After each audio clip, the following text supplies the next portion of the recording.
ಭಾರತೀಯ ಚಿತ್ರರಂಗದ ಬಹುಬೇಡಿಕೆಯ ಸಂಗೀತ ನಿರ್ದೇಶಕ ಸಂಗೀತ ಮಾಂತ್ರಿಕ ಎ.ಆರ್. ರೆಹಮಾನ್ಗೆ ಹೃದಯಾಘಾತ ಸಂಭವಿಸಿದೆ. ಹೀಗಾಗಿ ಅವರನ್ನು ಆಸ್ಪತ್ರೆಗೆ ದಾಖಲು ಕೂಡ ಮಾಡಲಾಗಿದೆ. ಸಂಗೀತ ಮಾಂತ್ರಿಕ ಎ.ಆರ್. ರೆಹಮಾನ್ಗೆ ಹೃದಯಾಘಾತ ಸಂಭವಿಸಿದೆ. ಹೀಗಾಗಿ ಎ.ಆರ್. ರೆಹಮಾನ್ ಅವರನ್ನ ಆಸ್ಪತ್ರೆಗೆ ದಾಖಲು ಮಾಡಲಾಗಿದೆ. ಚೆನ್ನೈನ ಖಾಸಗಿ ಆಸ್ಪತ್ರೆಯಲ್ಲಿ ಚಿಕಿತ್ಸೆ ಮುಂದುವರೆದಿದೆ. ಆಂಜಿಯೋಗ್ರಾಮ್ ಮಾಡಲಾಗುತ್ತೆ. ಬೆಳಗ್ಗೆ 7:30 ಸುಮಾರಿಗೆ ರೆಹಮಾನ್ ಅವರಿಗೆ ಎದೆ ನೋವು ಕಾಣಿಸಿಕೊಳ್ಳುತ್ತೆ. ತಕ್ಷಣವೇ ಚೆನ್ನೈನ ಗ್ರೀಮ್ ರಸ್ತೆಯಲ್ಲಿರುವಂಥ ಖಾಸಗಿ ಆಸ್ಪತ್ರೆಗೆ ದಾಖಲು ಕೂಡ ಮಾಡಲಾಗಿದೆ. ಇದಾದ ಬಳಿಕ ವೈದ್ಯರು ಅವರನ್ನು ಪರಿಶೀಲನೆ ನಡೆಸಿದ್ದಾರೆ, ತಪಾಸಣೆ ನಡೆಸಿದ್ದಾರೆ. ಸದ್ಯಕ್ಕೆ ಯಾವುದೇ ಅಪಾಯ ಇಲ್ಲ ಅಂತ ಹೇಳಿ ವೈದ್ಯರು ಕೂಡ ಸ್ಪಷ್ಟೀಕರಣ ಕೊಟ್ಟಿದ್ದಾರೆ. ಎ.ಆರ್. ರೆಹಮಾನ್ ಅಂತ ಹೇಳಿದ್ರೆ ಭಾರತೀಯ ಚಿತ್ರರಂಗದ ಬಹುಬೇಡಿಕೆಯ ಸಂಗೀತ ನಿರ್ದೇಶಕರು. ಜೊತೆಗೆ ಕೇವಲ ದೇಶ ಮಾತ್ರ ಅಲ್ಲ, ವಿದೇಶಗಳಲ್ಲೂ ಕೂಡ ರೆಹಮಾನ್ ಅವರಿಗೆ ಅಭಿಮಾನಿಗಳ ಸಂಖ್ಯೆ ದೊಡ್ಡದಿರುವಂಥದ್ದು.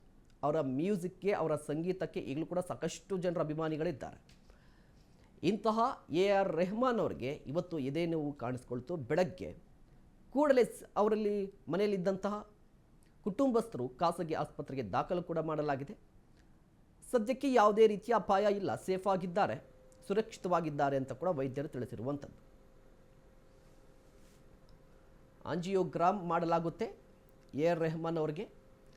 ಆದರೆ ಸಾಕಷ್ಟು ಸಿನಿಮಾಗಳು, ಮುಖ್ಯವಾಗಿ ಈ 90s ಅಂತ ಬಂದಂತಹ ಸಂದರ್ಭದಲ್ಲಿ 90ಸಲ್ಲಿ ತಮಿಳು ಚಿತ್ರರಂಗದಿಂದ ವೃತ್ತಿ ಜೀವನವನ್ನು ಆರಂಭ ಮಾಡ್ತಾರೆ.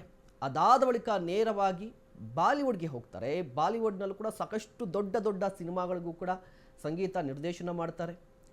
ಜೈ ಹೋ ಹಾಡಿಗೆ ಆಸ್ಕರ್ ಅವಾರ್ಡ್ ಕೂಡ ಸಿಗುತ್ತೆ. ಇಂತಹ ರೆಹಮಾನ್ ಅವರಿಗೆ ಸಾಕಷ್ಟು ಅಭಿಮಾನಿಗಳಿರುವಂಥದ್ದು. ಜೊತೆಗೆ ಬಹು ಬೇಡಿಕೆ ಕೂಡ ಇದೆ. ಈಗಲೂ ಕೂಡ ಆಲ್ಮೋಸ್ಟ್ 30 ವರ್ಷ ಚಿತ್ರರಂಗದ ಬದುಕವರದ್ದು. ಈ ಚಿತ್ರರಂಗದ ಬದುಕಲ್ಲಿ ಯಾವತ್ತೂ ಕೂಡ ಕಾಂಟ್ರವರ್ಸಿಗಳು ಒಂದೆರಡು ಬಂದರೂ ಕೂಡ ವೈಯಕ್ತಿಕವಾಗಿ ಕಾಂಟ್ರವರ್ಸಿಯನ್ನು ಕ್ರಿಯೇಟ್ ಮಾಡಿದವರಲ್ಲ. ಜೊತೆಗೆ ಅವರ ಕೆಲಸ, ಅವರ ಹಾಡು, ಅವರ ಸಂಗೀತಕ್ಕೆ ಅಷ್ಟಕ್ಕೆ ಸೀಮಿತವಾಗಿದ್ದು, ಇಂತಹ ರೆಹಮಾನ್ ಅವರು ಇತ್ತೀಚೆಗಷ್ಟೇ ವೈಯಕ್ತಿಕ ಕಾರಣಕ್ಕಾಗಿ ಒಂದು ವಿವಾದಕ್ಕೆ ಕಾರಣವಾಗಿದ್ದರು. ಆದರೆ ಈಗ ಇವತ್ತು ಬೆಳಗ್ಗೆ ಎದೆ ನೋವು ಕಾಣಿಸ್ಕೊಂಡಿದೆ. ಹೀಗಾಗಿ ಆಸ್ಪತ್ರೆಗೆ ಕೂಡ ದಾಖಲು ಮಾಡಲಾಗಿದೆ. ಆಂಜಿಯೋಗ್ರಾಮ್ ನಡೆಯುತ್ತಂತೆ. ಆದರೆ ವೈದ್ಯರು ಸ್ಪಷ್ಟೀಕರಣ ಕೊಟ್ಟಿದ್ದಾರೆ, ಯಾವುದೇ ರೀತಿಯ ಪ್ರಾಬ್ಲಮ್ ಇಲ್ಲ, ಅಪಾಯ ಇಲ್ಲ ಅಂತ ಹೇಳಿ.